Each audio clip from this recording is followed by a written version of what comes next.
ঘরে 5টি আলামত দেখলে বুঝবেন ওই ঘরে জাদুটোনা করা হয়েছে, ব্ল্যাক ম্যাজিক করা হয়েছে, কুফুরি কালাম করা হয়েছে। যদি আপনি 5টি আলামত দেখেন তাহলেই মনে করবেন ঘরের ভিতরে ব্ল্যাক ম্যাজিক করা হয়েছে। বিশেষ করে আমাদের একেবারে কাছের মানুষ, রিলেটিভস যারা আছে, তারাই কিন্তু আমাদের উপরে ব্ল্যাক ম্যাজিক করে থাকে, জাদুটোনা করে থাকে।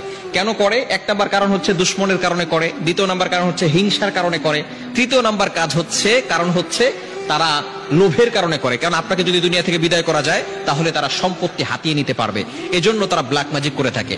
বিশেষ করে 5টি আলামত যদি আপনার ঘরের ভিতরে দেখেন তাহলেই মনে করবেন আপনার উপরে ব্ল্যাক ম্যাজিক করা হয়েছে।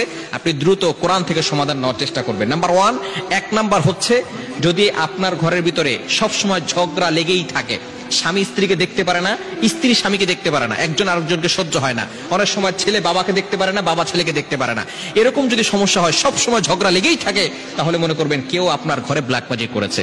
2 নাম্বার হচ্ছে সব সময় অসুস্থতা লেগেই থাকে, অসুস্থতা সরেই না, বাবা অসুস্থ হয় একবার, মা অসুস্থ হয় একবার, সব সময় তাদের অসুস্থতা লেগেই থাকে, তাহলে মনে করবেন যে কেউ আপনাদেরকে ব্ল্যাক ম্যাজিক করেছে। 3 নাম্বার হচ্ছে প্রাপ্তবয়স্ক হয়ে গেছে, বয়স হয়ে যাচ্ছে কিন্তু বিবাহ হচ্ছে না।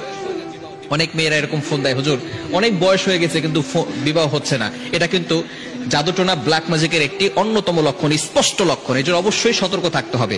এবং 4 নাম্বার হচ্ছে রিজিকে বারাকা না থাকা। টাকা পয়সা ইনকাম করছে কিন্তু কোনো বারাকা নাই, বারবার খরচ হয়ে যাচ্ছে। টাকা পয়সা ইনকাম করতেছে, প্রত্যেক মাসে 50,000 টাকা ইনকাম, কিন্তু খরচ হয়ে যাচ্ছে 1 লক্ষ টাকা, ঋণ করে সংসার চালাতে হচ্ছে।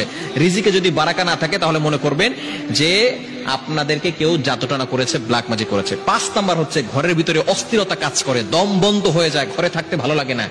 এই ধরনের কাজ যদি হয় তাহলে অবশ্যই আপনি কোরআন থেকে ফায়সালা নেবেন। ঘরের ভিতরে কোরআনের রেকর্ডিং চালু করে রাখবেন, আয়াতুল কুরসি, এরপরে 4 কুল, কুল ইয়া আইয়ুহাল কাফিরুন, কুল হুয়াল্লাহু আহাদ, কুল আউযু বিরাব্বিল ফালাক, কুল আউযু বিরাব্বিন নাস, এই 4টি সূরা এবং সূরা বাকারার শেষ 2টি আয়াত, এগুলো আপনি ঘরের ভিতরে পড়বেন। 5 ওয়াক্ত নামাজে ঘরের সদস্য যারা আছেন সকলে 5 ওয়াক্ত নামাজের পরে আয়াতুল কুরসি, 4 কুল, সূরা বাকারা শেষ 2 আয়াত পড়ে বুকে ফু দিবে এবং হাতে ফু দিয়ে পুরো শরীরকে মাসাজ করে দিবে।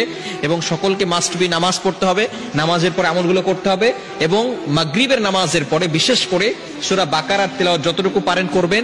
যদি পড়তে না পারেন তাহলে কোরআনের রেকর্ডিং চালু করে রাখবেন ইনশাআল্লাহ, তাহলে আস্তে আস্তে এই জাদুটোনা দূর হয়ে যাবে। এবং বিশেষ করে ঘুমানোর সময় সকলে ওযু করে ঘুমাবেন এবং এই আমলগুলো করে শরীর বন্ধ করে তারপরে ঘুমাবেন। যদি এই 5টি লক্ষণ দেখে থাকেন তাহলে অবশ্যই আপনি সতর্ক হয়ে যাবেন এবং বিশেষ করে কোরআনের তেলাওয়াত করা শুরু করবেন। যত বেশি কোরআন তেলাওয়াত করবেন তত বেশি এই কুফরি কালাম থেকে আপনি বাঁচতে পারবেন, জাদুটোনা থেকে বাঁচতে পারবেন। বিশেষ করে আমাদের একেবারে কাছের মানুষগুলোই কিন্তু ব্ল্যাক ম্যাজিক করে থাকে, জাদুটোনা করে থাকে এবং জাদুটোনার মাধ্যমে কিন্তু একজন মানুষ অসুস্থ হয়ে গিয়ে দুনিয়া থেকে বিদায় নিয়ে নেয়। এজন্য অবশ্যই আমাদেরকে সতর্ক থাকতে হবে এবং এই লক্ষণগুলো দেখলে সাথে সাথেই কিন্তু আমরা বিশেষ করে কোরআনের দিকে চলে আসবো, আয়াতুল কুরসি, 4 কুল এগুলো পড়বো। আল্লাহ তাআলা আমাদের সকলকে এই আমলগুলো করার তৌফিক দান করে। মা বলে বিয়ের পরে ছেলেটা নষ্ট হয়ে গেছে, এখন বউ যেটা বলে সেটাই শোনে। সেই মাই আবার তার মেয়ের জামাইকে বলে জামাইটা খুবই ভালো, আমার মেয়ে যেটাই বলে সেটাই শুনে। সুতরাং আপনার ছেলে যখন বিয়ে করেছে তখন আপনার ছেলে নষ্ট হয়ে গিয়েছে, বউর কথা মতো চলে। মনে রাখবেন মাকেও ভালোবাসতে হবে, বউকেও ভালোবাসতে হবে। তবে মায়ের ভালোবাসা আলাদা, বউয়ের ভালোবাসা আলাদা। তবে কোন পুরুষ যাতে করে এমন না করে ফেলে বউয়ের কথা অনুযায়ী মায়ের সাথে খারাপ ব্যবহার করে, এটা করা যাবে না। মায়ের সাথে অবশ্যই ভালো ব্যবহার করতে হবে, কিন্তু তারপরেও বিয়ে করার পরে অনেক মা তখন আর মা থাকেন না, তখন শাশুড়ি হয়ে যান, তখন তারা শাশুড়ির মতো ব্যবহার করেন। খবরদার, এটা করবেন না।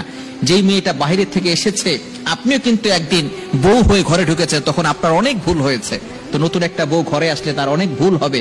সুতরাং আপনি যদি আপনার ছেলের বউটার সাথে ভালো ব্যবহার না করেন, আপনার মেয়েটা যখন পরের বাসায় যাবে সেখানেও কিন্তু ভালো থাকতে পারবে না।